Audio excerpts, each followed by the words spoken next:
हर समय ईश्वर का चिंतन करना व्यावहारिक सा प्रतीत नहीं होता है, एक विजिटर ने कहा। परमहंस योगानंद जी उत्तर देते हैं, संसार आपके साथ सहमत है, परंतु क्या संसार एक सुखमय स्थान है? जो मनुष्य ईश्वर को त्याग देता है, सच्चा आनंद उसे त्याग देता है, क्योंकि ईश्वर स्वयं आनंद स्वरूप हैं। इस धरा पर उनके भक्त शांति के आंतरिक स्वर्ग में निवास करते हैं, परंतु जो उन्हें भूल जाते हैं वे अपने दिन असुरक्षा और निराशा के स्वनिर्मित नरक में व्यतीत करते हैं।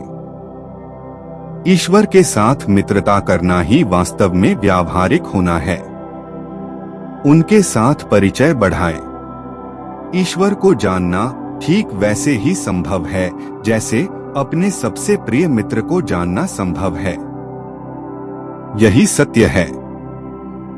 सर्वप्रथम आपको ईश्वर की एक सही धारणा रखनी चाहिए, एक निश्चित विचार जिसके द्वारा आप उनके साथ संबंध स्थापित कर सकें, और तत्पश्चात आपको ध्यान एवं प्रार्थना तब तक करनी चाहिए जब तक कि आपकी मानसिक धारणा वास्तविक अनुभूति में ना बदल जाए।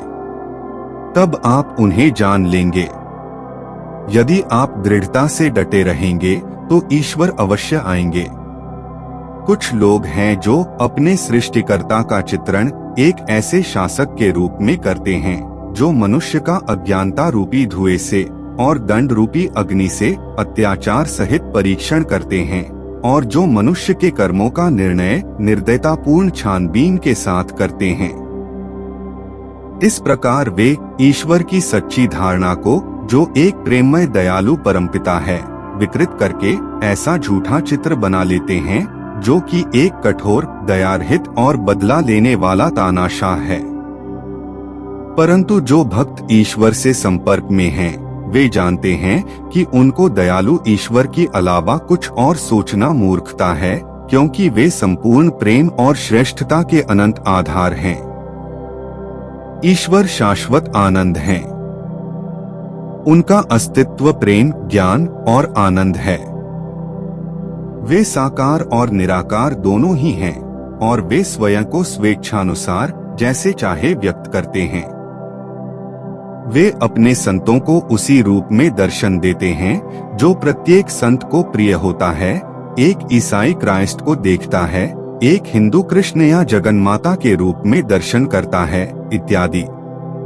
जो भक्त निराकार रूप में उपासना करते हैं, वे प्रभु को एक अनंत प्रकाश या ओम की अद्भुत ध्वनि, मूल शब्द, पवित्र आत्मा के स्वरूप में जानते हैं। सबसे उच्च अनुभूति जो मनुष्य प्राप्त कर सकता है वह है उस आनंद का अनुभव प्राप्त करना जिसमें ईश्वर के अन्य सभी रूप, प्रेम, ज्ञान, अमरता पूर्ण रूप से समाविष्ट हैं। परंतु ईश्वर की प्रकृति को मैं आपको शब्दों में कैसे बता सकता हूँ? वे अकथनीय हैं, अवर्णनीय हैं। केवल गहरे ध्यान में ही आपको उनके सारतत्व का ज्ञान होगा।